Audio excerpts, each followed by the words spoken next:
Bendiciones, queridos hermanos de la Iglesia Comunidad de Vida. En esta oportunidad estamos preparándonos para iniciar la lección número 11, ya cerca de finalizar este maravilloso entrenamiento. Esta lección se titula El decline gradual de hacer discípulos a través de los siglos. Mi nombre es Berna Almena y estoy acompañado de mi esposa Alejandra Castillo y estaremos utilizando la metodología del 1 a 1 en la cual mi esposa estará haciendo el papel de maestra y yo el papel de discípulo, y en la mitad de la lección estaremos invirtiendo los papeles para yo dar la lección como maestro y ella como alumno. Así que vamos a dar inicio y les estaremos compartiendo en la pantalla el material del alumno para que puedan seguir la lectura.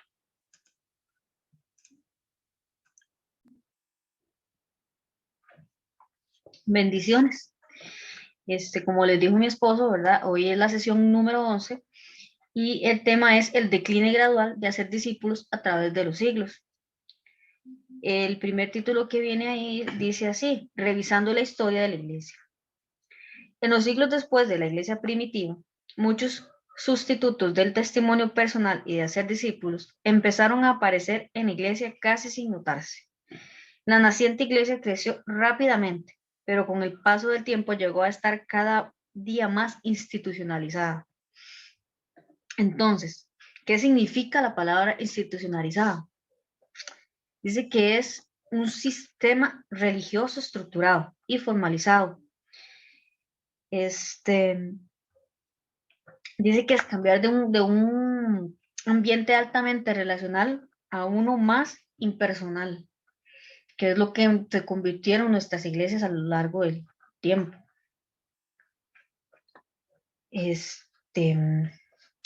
Bueno, no sé si me puedes ayudar a leer el siguiente párrafo. Claro que Dice al sí, empezar. claro que sí. Dice, al empezar el cristianismo a experimentar este cambio gradual, la multiplicación evangelística empezó a sufrir. Este inesperado retraso espiritual vino desde adentro y se relacionó con estas tres influencias: despersonalización, religión civil y profesionalismo.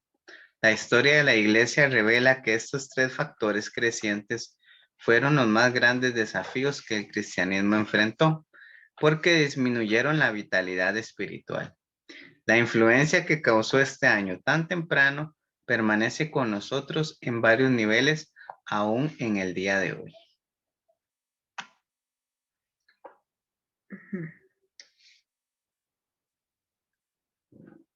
Amén.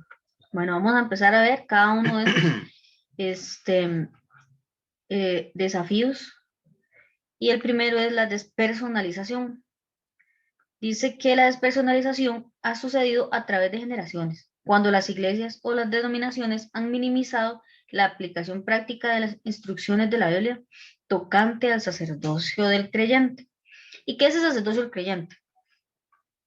Bueno, es eso que nos permite que cada creyente pueda orar, leer la Biblia y ministrar individualmente la dirección del Espíritu Santo. Poder estar ellos, o cada persona más bien, individualmente con el Señor, en conexión directa, ¿verdad?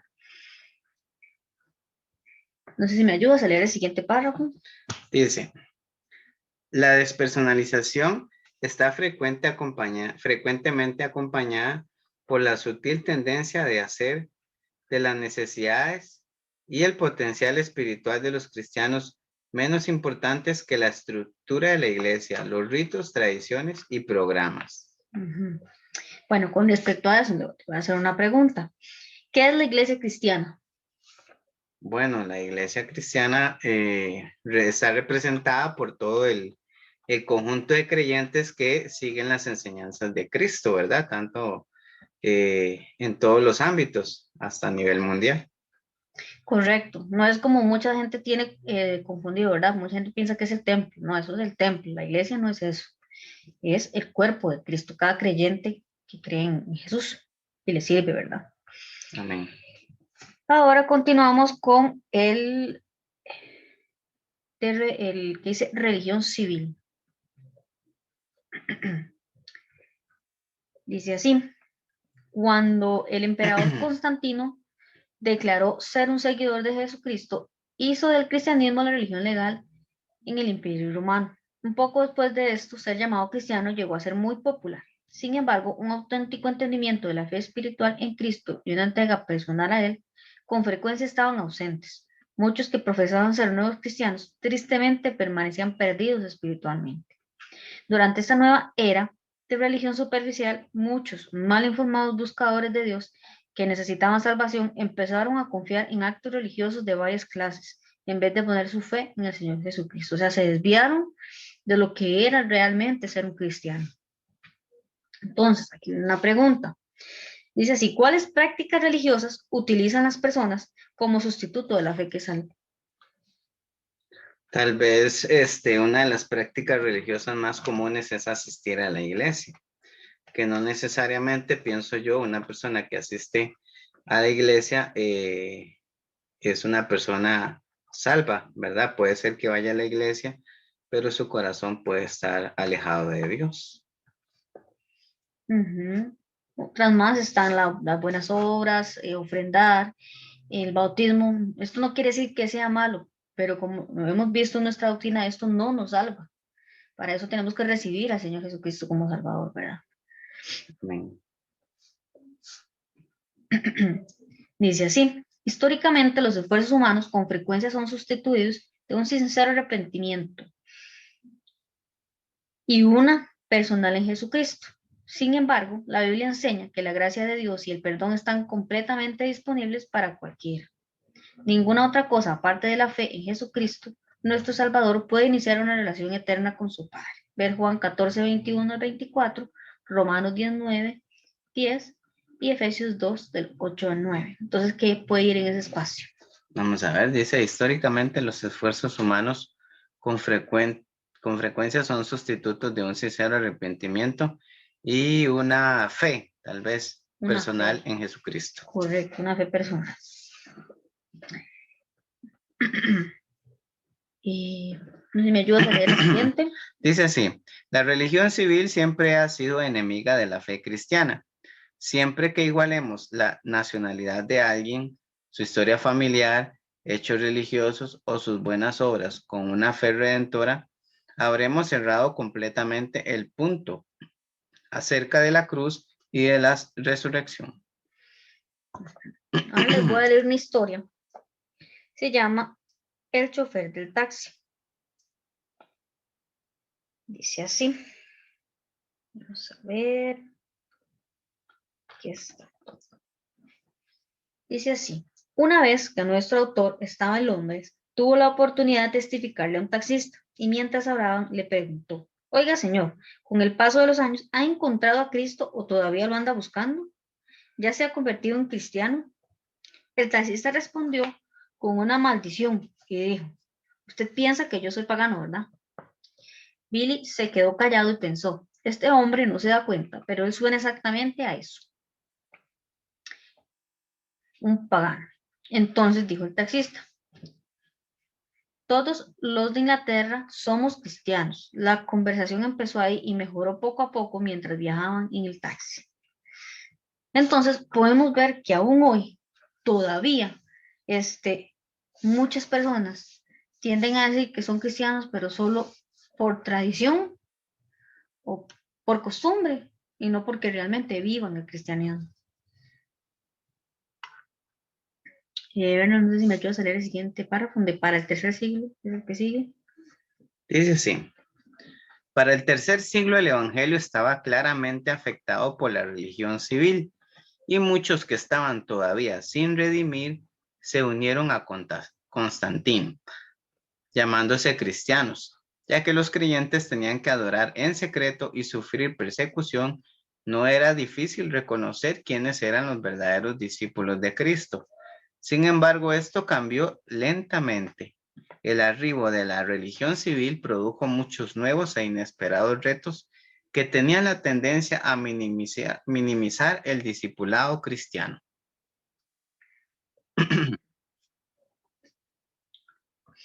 Dice así, en el siguiente. Dice: la falsificación del auténtico cristianismo siempre tiene la de ser religioso sin la interna realidad espiritual de haber sido redimido por la fe en Jesucristo. ¿Qué puede ir en ese? Vamos a ver, dice la falsificación del auténtico cristianismo siempre tiene la apariencia, tal vez. Correcto. Entonces sería así. La falsificación del auténtico cristianismo siempre tiene la apariencia de ser religioso, sin la interna realidad espiritual de haber sido redimido por la fe en Jesucristo. Las falsas enseñanzas no tienen el poder de dar vida, solo son santurronerías y palabras huecas. Son insuficientes para proveerle a alguien la seguridad de la salvación. Solamente a través de la gracia dada en la cruz, la humanidad puede encontrar el perdón. Solo el renacimiento espiritual puede proveer la seguridad de estar con el Padre en el cielo. Ser solo religiosos sin una fe personal en Jesucristo nos guía a una falsa esperanza. Nadie quiere esa confusión emocional que viene de una autoimpuesta decepción espiritual. Esto solo nos lleva a un continuo vacío y esclavitud espiritual. Entonces, podemos ver que Jesús habló más acerca del juicio de Dios que del cielo, porque él quería advertirnos de las consecuencias que traía el pecado sin perdonar. Ahora sigue el profesionalismo. Brennan, ¿me ayudas a seguir leyendo? Claro, dice profesionalismo. Después del rápido crecimiento de la iglesia en los primeros siglos, otra tendencia negativa empezó a desarrollarse. Esta nueva tendencia delegó el trabajo del ministerio cristiano a unos cuantos cristianos profesionalmente entrenados. Con el tiempo, este error llegó a ser sinónimo con la expresión "deja que lo hagan los sacerdotes", en lugar de que los miembros de la iglesia llevaran a cabo el ministerio. Empezaron a pensar: nosotros damos nuestro dinero para que los empleados de la iglesia hagan el trabajo. Este entendimiento equivocado del ministerio cristiano probó estar en directa oposición con la metodología de la iglesia primitiva del Nuevo Testamento. Dice así, como resultado de este grande y permanente error, muchos miembros de las iglesias permanecen hoy sin la preparación para llevar a cabo su trabajo espiritual. Tristemente, ellos esperan incorrectamente que otros hagan el ministerio que Dios les ha dado. ¿Por qué dejamos de ver la iglesia como el lugar donde crecemos y somos enviados a traer esas almas? Y la vemos como un lugar donde voy, recibo y hasta ahí llego. Y que los que están sirviendo en ese lugar trabajan ahí y ese es lo que a ellos les corresponde hacer, olvidando que el mandato dijo que todos debemos ir a hacer la gran comisión que llamamos ahora, ¿verdad? Que está en Mateo 28 y 19. Vayan y hagan discípulos. Nos dijo a todos, no solo a los dirigentes de las iglesias o líderes o pastores. Entonces, podemos ver, bueno, como les acabo de decir, ¿verdad? Que no se ha completado como debe ser la gran comisión. Ahora vamos a ver el modelo del Nuevo Testamento para equipar a los líderes de la iglesia. Y ahí es donde empieza ya mi esposo.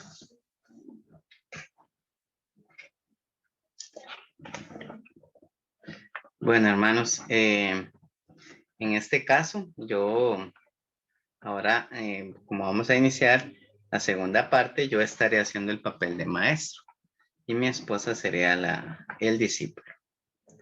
Dice así: el modelo del Nuevo Testamento para formar líderes espirituales.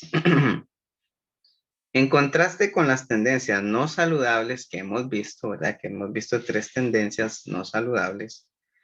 Los participantes activos en el servicio del Señor son específicamente llamados a multiplicarse haciendo más discípulos. Por esto, los líderes de la iglesia son instruidos a equipar a los miembros de la iglesia para que puedan efectivamente llevar a cabo sus ministerios individuales. Dice, Efesios 2:10 afirma este entendimiento cuando dice: somos hechura de Dios, creados en Cristo Jesús para buenas obras, las cuales Dios dispuso de antemano a fin de que las pongamos en práctica. Le voy a pedir a mi esposa que por favor continúe la lectura donde dice los ministerios de los líderes. Dice así, los ministerios de los líderes de la iglesia incluyen enseñar a los nuevos miembros a cómo, cuándo y en dónde usar sus dones espirituales y a funcionar como valiosos miembros del cuerpo de Cristo. Ahí puede continuar. La Biblia nos recuerda que Él mismo constituyó a unos apóstoles, a otros profetas, a otros evangelistas, a otros pastores y maestros, a fin de capacitar al pueblo de Dios para la obra del servicio, para edificar el cuerpo de Cristo. Efesios 4, 11 y 12. Muy bien, entonces, de acuerdo a este texto bíblico, ¿cuál cree usted que es la responsabilidad que tienen los líderes de este tiempo en las iglesias? ¿Verdad? Buena pregunta. ¿Cuál cree usted que es el papel que tienen los líderes de la iglesia de este tiempo, de acuerdo a Efesios 2:10?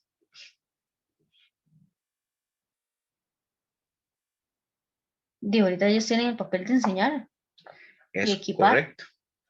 De hecho, acá lo que nos dice y nos enseña el material es que el papel del liderazgo es equipar al pueblo de Dios para que puedan efectivamente llevar a cabo sus muy necesitados ministerios. Es decir, que el liderazgo enseñe y entrene al pueblo, que es lo que nosotros estamos haciendo a través de este proceso de entrenamiento. Equipar a toda la iglesia para que la iglesia aprenda y ejercite sus ministerios y sus dones espirituales.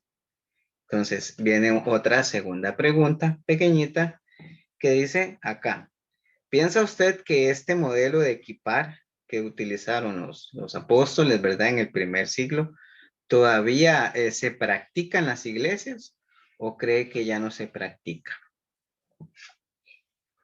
Tal cual el modelo, como nos enseñó Jesús y que sus discípulos siguieron, no. Se intentó hacer, pero se modificó mucho la forma de hacerlo. Es correcto. Hoy día vemos muchas iglesias, ¿verdad? Que no crecen, muchas iglesias que tienen problemas y siempre están buscando estrategias para poder lograr alcanzar las almas para Cristo. Pero en realidad lo que tenemos que hacer es volver al modelo original, al modelo que Cristo nos enseñó y que es la forma en la que vamos a lograr la multiplicación. Y es a través de hacer discípulos, involucrarnos con la gente y como lo veíamos al principio, relacionarnos con ellos. Muy bien, tal vez me colaboras en la lectura donde dice, al descubrir el poder espiritual. Dice así, al descubrir el poder espiritual de la multiplicación evangelística, debemos recordar que el principal método bíblico para preparar futuros líderes cristianos es a través de, creo que son relaciones de equipamiento. Es correcto, la palabra que completa la frase es relaciones. Es decir, este ministerio de Jesús era un ministerio relacional. Él siempre se estaba involucrando con la gente. Y dice por acá que los líderes de la iglesia del primer siglo observaron personalmente lo que el Señor hacía. Ellos tuvieron la oportunidad de ver con sus ojos la manera en que Cristo se involucraba con la gente. Y luego lo que ellos hicieron fue simple y sencillamente imitar la manera en que Cristo lo hacía a través de su ejemplo. Dice que su entrenamiento era un entrenamiento natural, sin ocultarse. Así que simplemente seguían un estilo de vida. Por eso nosotros hablamos del cristianismo como un estilo de vida, una forma de ser, una forma de involucrarnos con Dios de una manera más personal. Y este estilo de vida es el que se transmite a los discípulos y se enseña también a los creyentes para que los creyentes más jóvenes también aprendan a relacionarse con Dios. Muy bien. Si gusta me colabora en este título donde dice cuidando a los nuevos creyentes.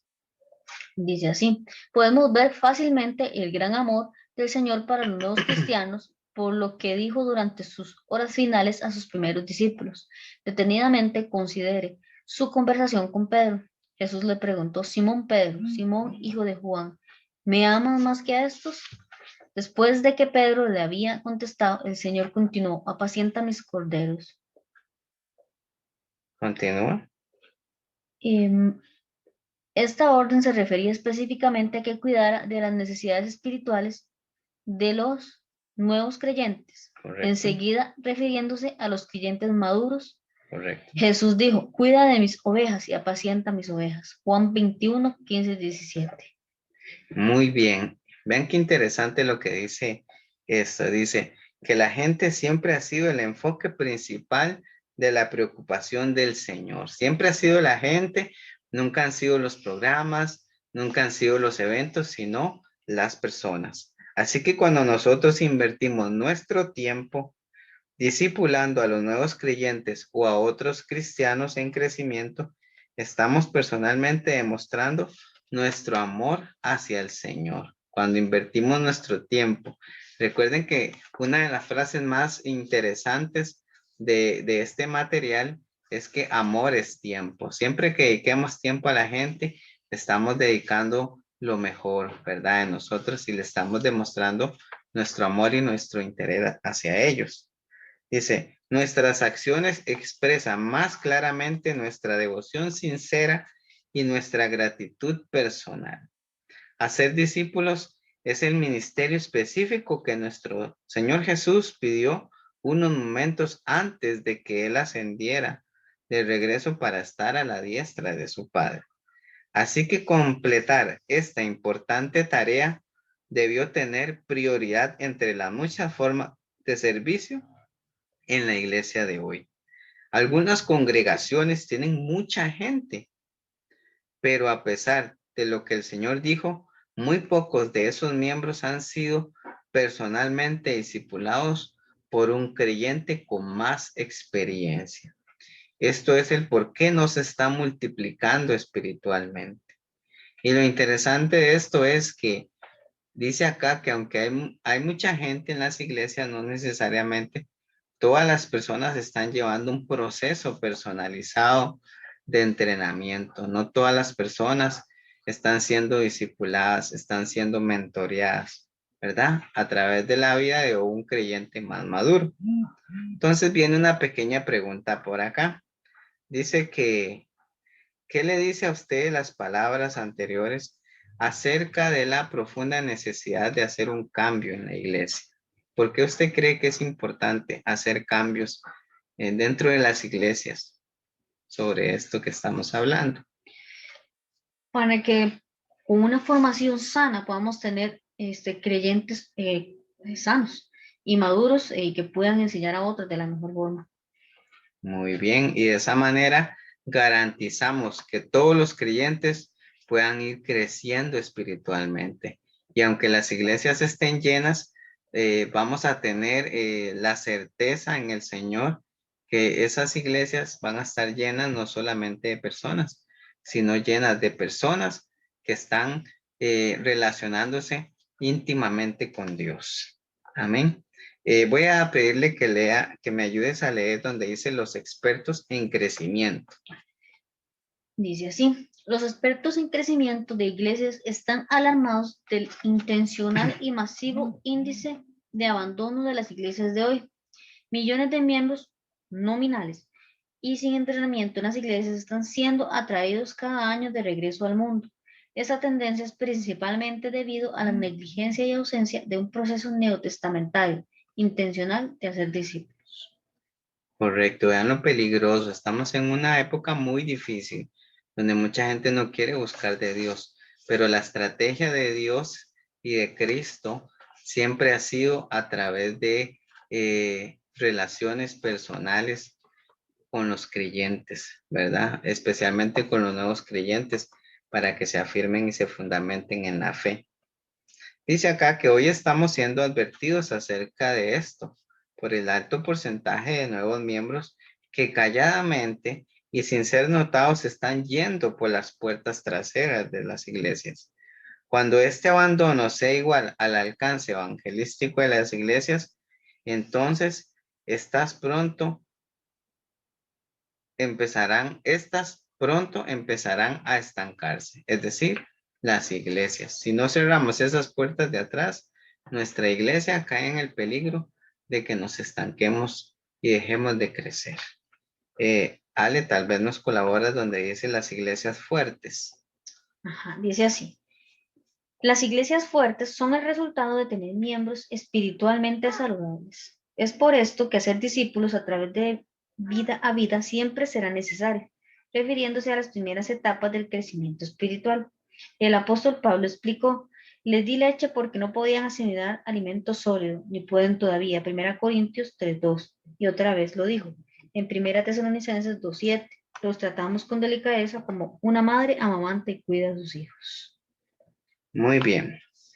Vamos a leer una pequeña ilustración en donde vamos a poder ver cómo cuidar a los nuevos creyentes. Dice, cuidando a los nuevos creyentes.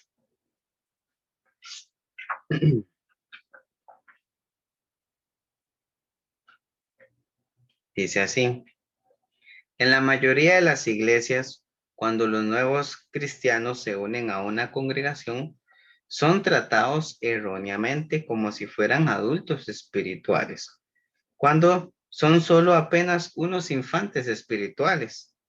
Sigamos este proceso de pensamiento y dramaticemos esta realidad. Visualice esta irónica conversación acerca del nacimiento físico.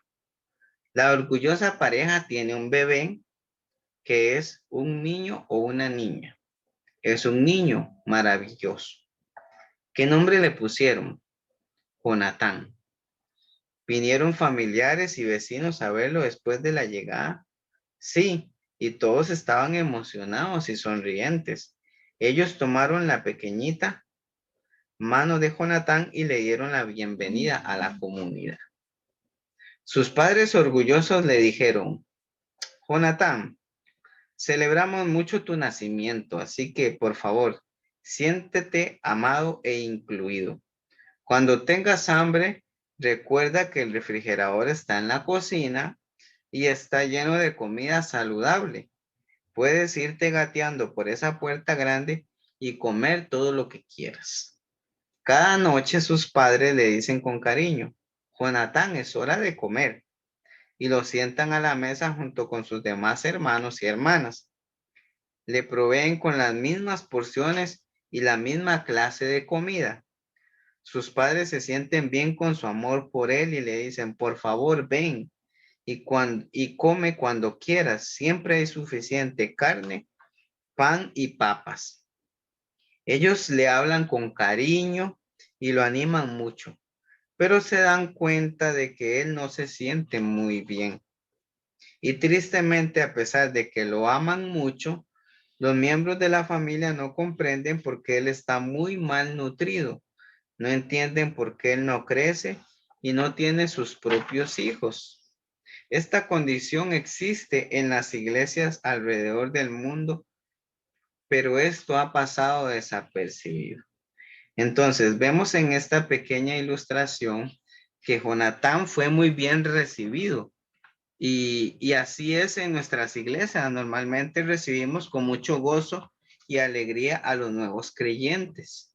Pero después de esa bienvenida, los dejamos solos.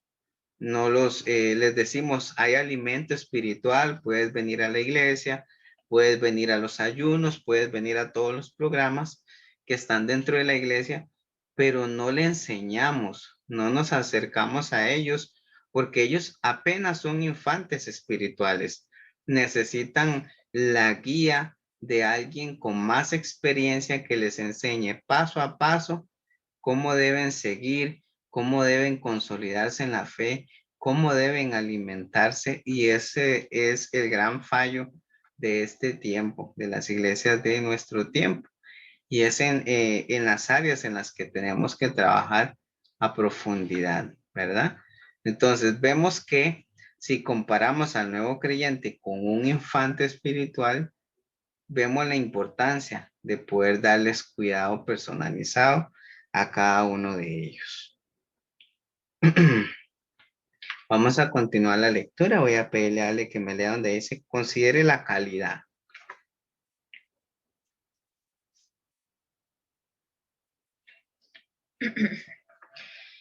Dice así, considere la calidad de atención que un padre amoroso le da a un bebé. Ahora imagine el inmenso reto de cuidar a unos quintillizos recién nacidos. En el mismo sentido, se requieren muchos hacedores de discípulos entrenados en cada iglesia para darles a los nuevos creyentes la atención espiritual que ellos necesitan. Esta necesidad espiritual es más intensa en el primer año de su caminar con Cristo. Este periodo crucial de ajuste requiere un constante flujo de compañerismo y de alimentarse espiritualmente, con regularidad. El apóstol Pedro escribió: deseen con ansias la leche pura de la palabra, como niños recién nacidos. Así, por medio de ella crecerán. 1 Pedro 2:2. Muy bien. Dice, con una nutrición individual, una dieta espiritual saludable y un positivo ambiente en la iglesia, los nuevos creyentes florecerán a través de un sostenido e intencionado proceso de discipulado.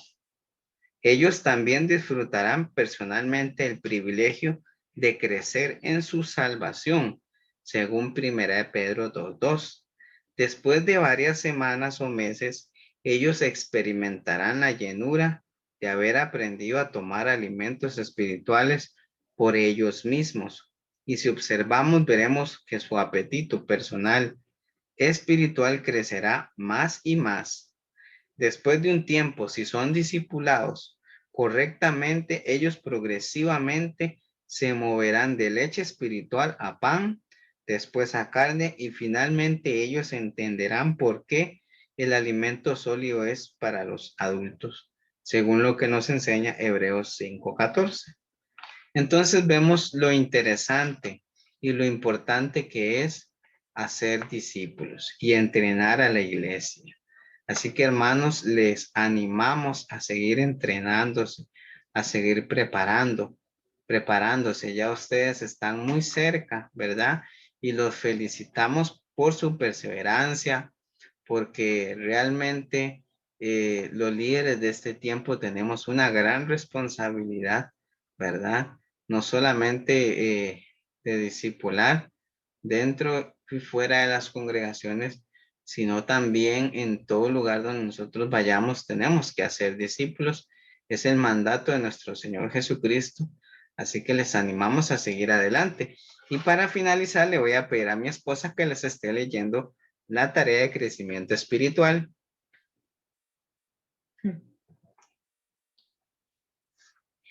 Dice así: si no pudo asistir a unas sesiones de uno a uno de un llamado al gozo, use esta semana para reponerlo. Es correcto. No podemos dejar de entrenarnos y las sesiones de uno a uno son sumamente importantes. Les animamos a que si tal vez usted no tiene la posibilidad de hacerlo de manera personal, también utilice las plataformas, ¿verdad? Como en este caso que lo estamos haciendo a través del medio Zoom, de YouTube, de Facebook. Tenemos muchas plataformas virtuales por las cuales podemos continuar el entrenamiento. Así que les instamos una vez más a seguir adelante, hermanos. Les agradecemos su atención y adelante en Cristo, que ya falta muy poco para finalizar este proceso, que en realidad es solamente el inicio, porque recordemos que hacer discípulos y ser discípulos es un proceso que dura toda la vida. Les agradecemos su atención, hermanos, que el Señor los bendiga.